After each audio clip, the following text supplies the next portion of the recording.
now at 6. Governor Kitzhaber is set to resign in 2 days. But what's the future for Oregon politics after that?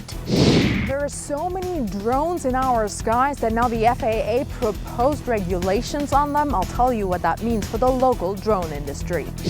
No snow, no problem. I'll show you where lots are filling up off the mountain.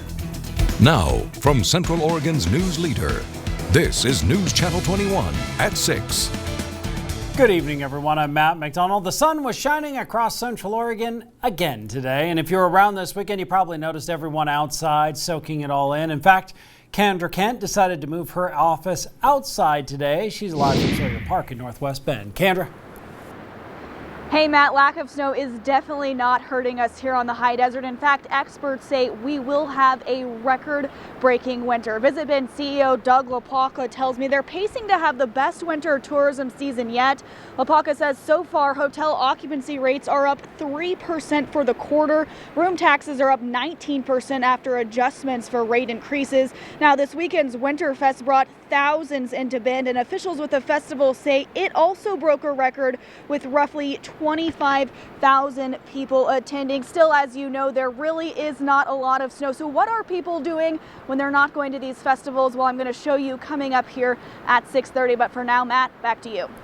Kendra, thanks. Still pretty nice outside. It was a gorgeous weekend. The work week started out very well. Let's send it over to meteorologist Travis Knutson for a look ahead. Travis? Well, Matt, today was the coolest day we've seen in a while across the high desert, but the next few days going to be warm. There is warmer weather on the way, close to 60 degrees in the 7-day. I'll show it to you coming up. Matt, back to you. Travis, thanks. The polar opposite to our east. Slippery roads, power outages, bone-chilling cold. More than a dozen states are bracing for a new round of winter weather. This one is forecast to gain strength from Oklahoma to the Carolinas before barreling up the East Coast through Washington, D.C. and into New England. We're going to have more on this storm coming up in just a bit. You can keep informed on the changing weather conditions from the East Coast to right here on the high desert. Just go to our website, KTVZ.com.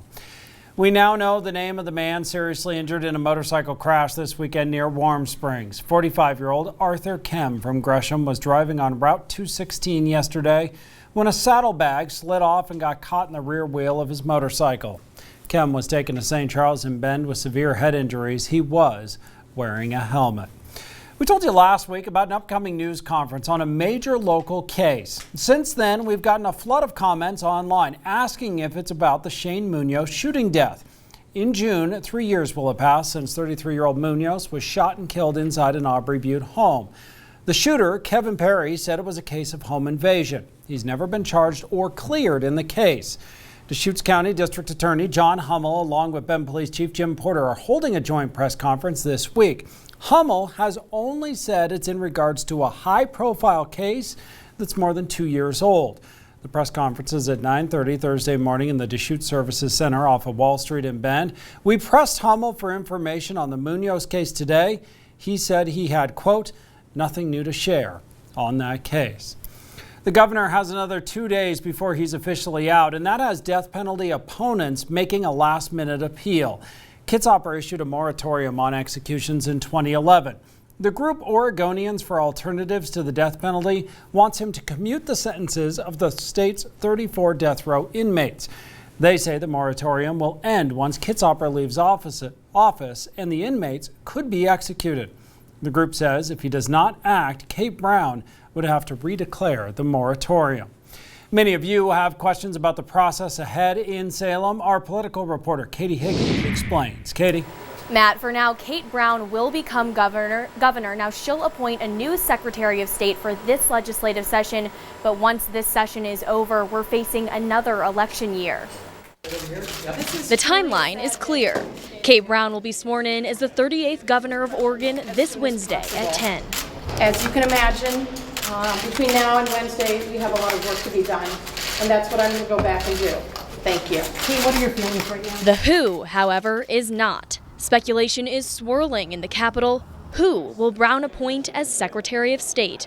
Our sources say Val Hoyle is on the short list, along with Diane Rosenbaum. There's no word on when Brown will do this. It's not constitutional, it would be statutory, but I assume she would want to fill that position as soon as possible. The turmoil is not over. In 2016, Oregonians must elect their governor.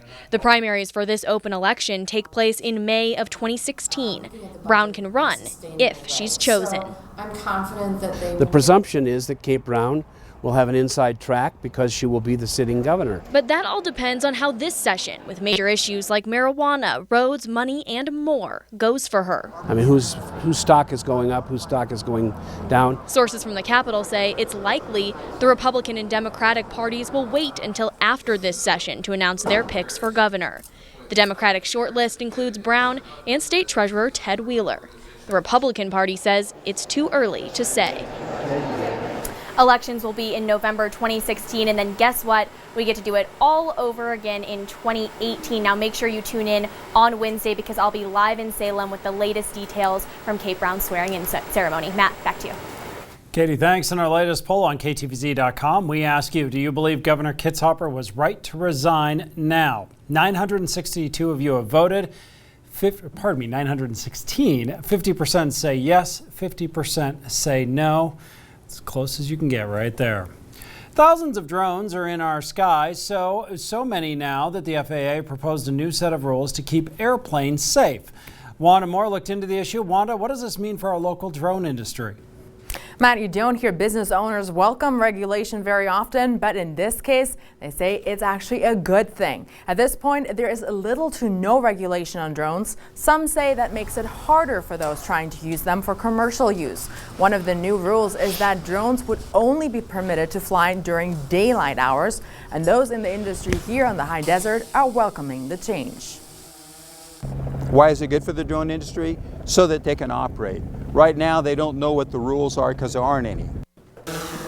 The new rules are proposed to make sure there are no collisions between airplanes and drones. But how much damage could a small drone actually really do to an airplane? I'll tell you in my new report coming up in the next half hour. Matt, back to you. Wanda, thanks. Still to come, is winter gone for good? Today sure looked like it. Travis is up next with our forecast. Plus, bird flu found near Tumalo. We talk with a local farmer about protecting his flock.